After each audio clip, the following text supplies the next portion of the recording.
மாதவரம் என்னும் நாட்டில் முத்து என்ற மிகப்பெரிய வியாபாரி ஒருவன் வாழ்ந்து வருகிறான்.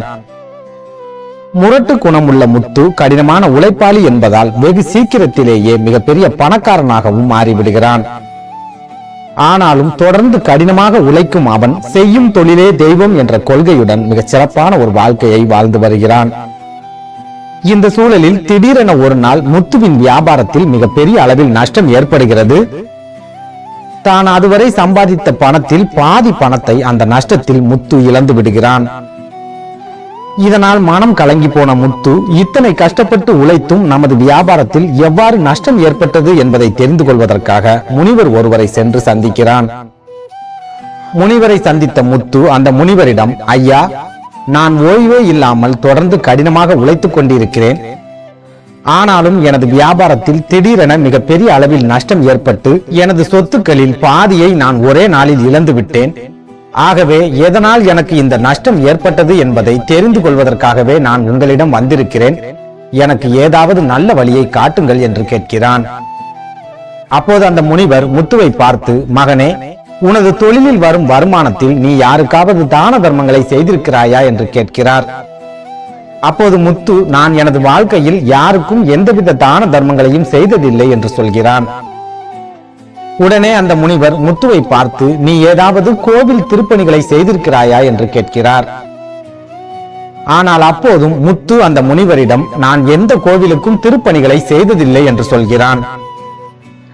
முத்து சொன்னதை கேட்டு சிரித்துக் கொண்ட அந்த முனிவர் மறுபடியும் முத்துவை பார்த்து, மகனே, நீ ஏதாவது கோவிலுக்கு சென்று கடவுளையாவது தினமும் வணங்குவாயா என்று கேட்கிறார். ஆனால் அப்போதும் முத்து அந்த முனிவரிடம், கோவில்களுக்கு செல்வதற்கு எனக்கு நேரமில்லை முனிவரே.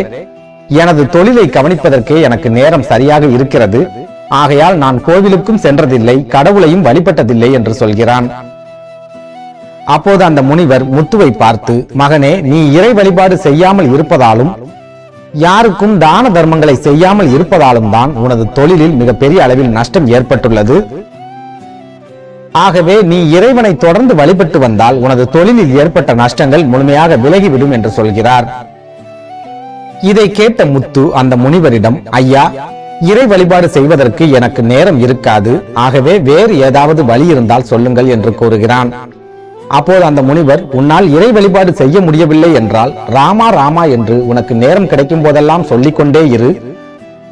அந்த ராம நாமம் உனது அனைத்து பிரச்சனைகளையும் முழுமையாக தீர்த்துவிடும் என்று சொல்கிறார்.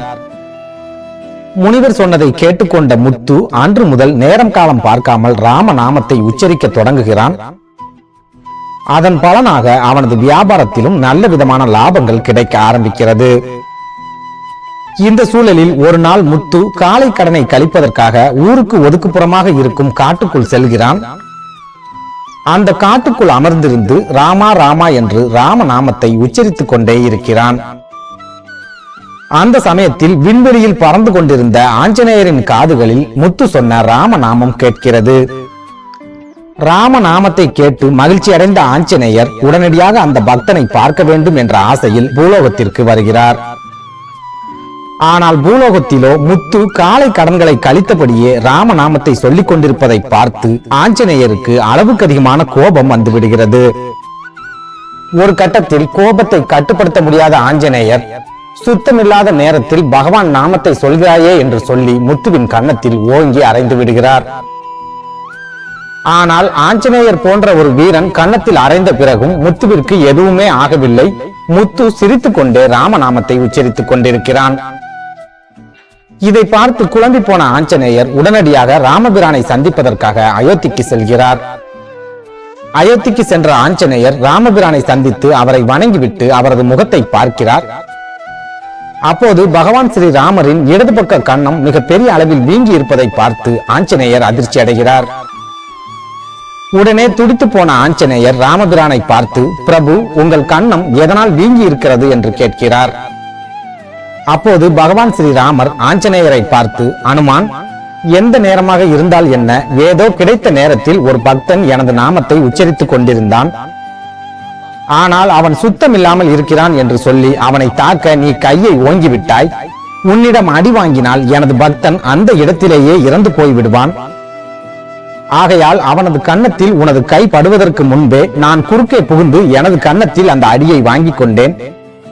உனது கோபத்தால் தான் என் கன்னம் தற்போது சிவந்து போயிருக்கிறது என்று சொல்கிறார். பகவான் ஸ்ரீராமர் சொன்னதை கேட்டு துடித்து போன ஆஞ்சநேயர் பகவானிடம் மன்னிப்பு கேட்கிறார். முத்துவையும் சந்தித்து நடந்த விஷயங்கள் அனைத்தையும் அவனிடம் எடுத்து சொல்லி அவனிடமும் ஆஞ்சநேயர் மன்னிப்பு கேட்கிறார்.